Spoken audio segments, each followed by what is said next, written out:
Nestled in the heart of Scotland, Dunblane was a picturesque town defined by its close-knit community, rolling hills, and a sense of timeless serenity.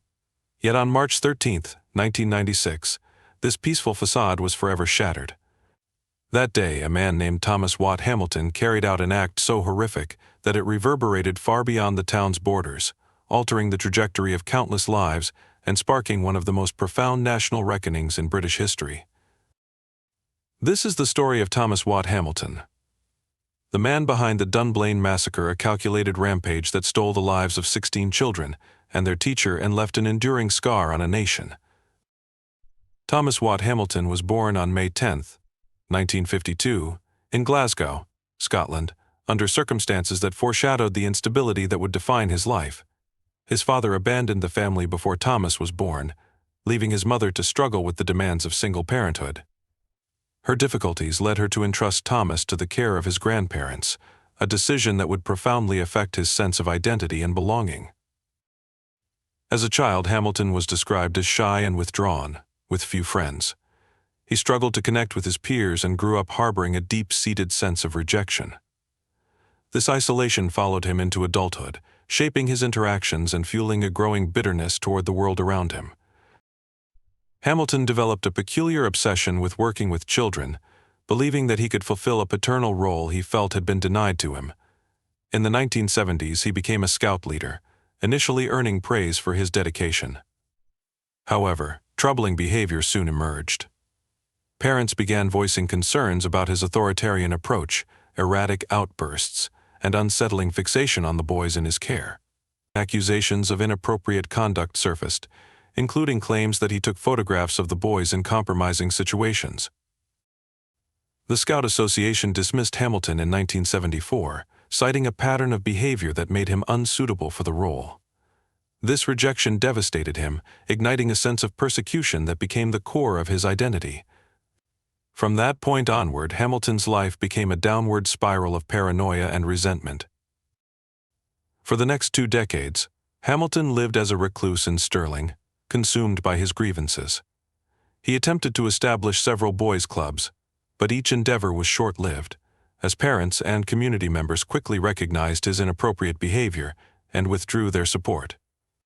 These repeated failures only deepened his sense of alienation and fed his belief that he was the victim of a widespread conspiracy. Hamilton became notorious for sending rambling, accusatory letters to local authorities, politicians, and media outlets. These letters detailed his perceived mistreatment and demanded justice. His obsession with vindication grew, and his paranoia escalated to the point where he believed that the police, the Scout Association, and even the government were colluding to ruin his reputation. By the mid-1990s, Hamilton had become a shadowy figure, known but deeply distrusted in his community. His behavior grew increasingly erratic, and his bitterness festered into a dangerous hatred. He began amassing firearms, legally purchasing 4 handguns, a .357 Magnum revolver, and 3 semi-automatic pistols, and stockpiling ammunition. These purchases would later be seen as chilling indicators of his plans. The months leading up to the Dunblane Massacre were marked by meticulous planning on Hamilton's part. He identified Dunblane Primary School as his target, likely due to its proximity and the vulnerability of its occupants. His motives remain a subject of speculation, but many believe the attack was his way of exacting revenge on a society that he felt had betrayed and vilified him. Hamilton's obsession with control and his growing sense of powerlessness combined into a toxic cocktail of rage and delusion. His plan was not a moment of impulse but a calculated act designed to maximize destruction and ensure that his name would be remembered, however infamously.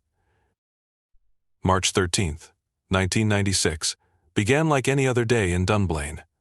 The sky was overcast, and a chill lingered in the air as parents dropped their children off at Dunblane Primary School.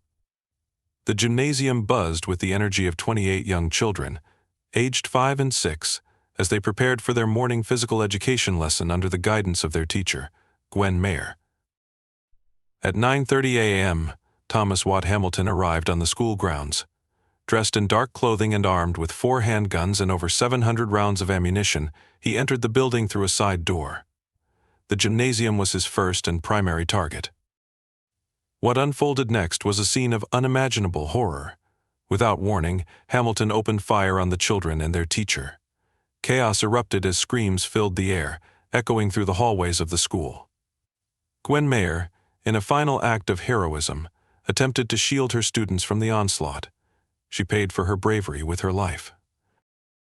Hamilton moved methodically through the gym, firing indiscriminately.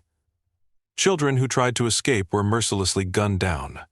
The carnage was swift and devastating, lasting less than 4 minutes, but leaving an indelible mark on all who witnessed it.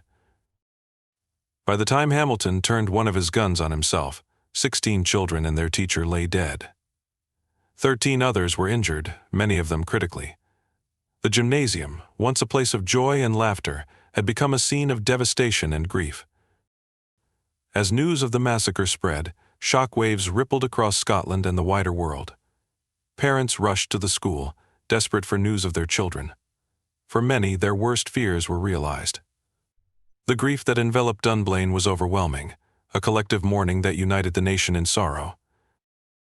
Emergency services worked tirelessly to care for the survivors and recover the bodies of the deceased. The scale of the tragedy was unprecedented in British history, and its impact was immediate and profound.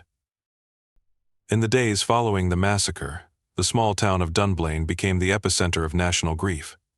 Flowers, cards, and messages of condolence poured in from across the globe. The funerals of the victims were heart-wrenching affairs, attended by thousands of mourners. The sight of 16 small coffins being carried through the streets served as a stark reminder of the innocents lost that day. The Dunblane massacre prompted an outpouring of anger and demands for action. Investigations into Hamilton's background revealed a pattern of troubling behavior that had gone unchecked for years. Questions were raised about how he had been able to legally obtain firearms despite his history of erratic conduct and the numerous complaints against him. Public outrage over the tragedy led to a fierce debate on gun control. Within a year, the Firearms Amendment Act 1997 was introduced, banning the private ownership of handguns in the United Kingdom. This legislation, though controversial, has since been credited with preventing further mass shootings in the country. The massacre also led to increased scrutiny of individuals working with children. New safeguarding measures were implemented to ensure rigorous background checks, aiming to prevent anyone with a history of abusive behavior from gaining access to vulnerable populations. While Thomas Watt Hamilton's name is etched in infamy, the true legacy of the Dunblane massacre lies in the lives and memories of the victims. The 16 children, each with their own dreams and potential, and their devoted teacher, Gwen Mayer, are remembered through memorials, charities, and community initiatives. The survivors, many of whom were left with physical and emotional scars, have worked to rebuild their lives. For the families of the victims, the pain of their loss is a wound that never fully heals. Yet they have channeled their grief into advocacy, ensuring that the tragedy of Dunblane is never forgotten. The Dunblane massacre remains one of the darkest chapters in British history, a chilling reminder of the devastation that can be wrought by a single individual consumed by hatred and delusion. For the town of Dunblane, the events of March 13, 1996, are an ever-present shadow, a moment in time that changed everything. Yet, amid the darkness, there is also resilience. The community of Dunblane has found ways to honor the memories of the victims and work toward a safer future. Through their efforts, they have ensured that the lives lost that day were not in vain. The story of Thomas Watt Hamilton is one of anger, isolation, and ultimate destruction. But the legacy of Dunblane is one of hope, unity, and the enduring power of humanity in the face of unimaginable tragedy. The pain of Dunblane ripples through time, the echoes of that morning refusing to fade completely. While the world continues to grapple with the horrors of senseless violence, Dunblane has chosen not to allow its identity to be solely defined by tragedy. In the aftermath of the massacre, Dunblane faced the arduous process of healing. Residents came together to support one another, forming a tightly knit bond that emphasized compassion and solidarity. Parents, teachers, and local leaders spearheaded initiatives to honor the memory of those who were lost. A poignant example of this is the creation of the Dunblane Center, a community hub built as a tribute to the victims. The center focuses on nurturing children, providing a safe space where they can play, learn, and grow, a direct contrast to the destruction that once visited the town. In addition to the center, a memorial garden was established near Dunblane Cathedral. Here, visitors can reflect on the lives that were taken too soon, surrounded by the serene beauty of flowers and inscriptions of remembrance. The garden stands as a sanctuary of peace, offering solace to those seeking to process the weight of the tragedy. One of the most remarkable responses to the Dunblane massacre came from the survivors' families, who transformed their grief into powerful advocacy for change. Leading the charge were parents who refused to allow their children's deaths to be meaningless. Their campaign for stricter gun laws resonated across the nation, fueled by public outrage and an overwhelming demand for accountability.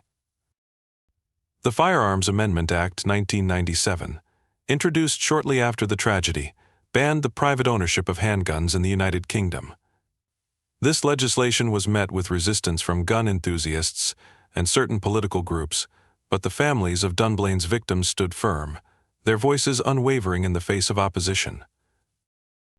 The success of their campaign not only altered British law but also set a global example of how communities can drive meaningful change. The memory of Dunblane now serves as a call to action for those seeking to prevent future tragedies. The children who survived the attack, many of whom sustained lifelong physical and emotional injuries, have grown up in the shadow of the massacre. Their stories are a testament to the resilience of the human spirit. Though their early years were marked by fear and trauma, many have gone on to live lives filled with purpose and determination. Several survivors have chosen to speak publicly about their experiences, using their platform to advocate for mental health awareness and community support for trauma victims. Their courage in confronting the darkness of their past has inspired countless others facing their own struggles.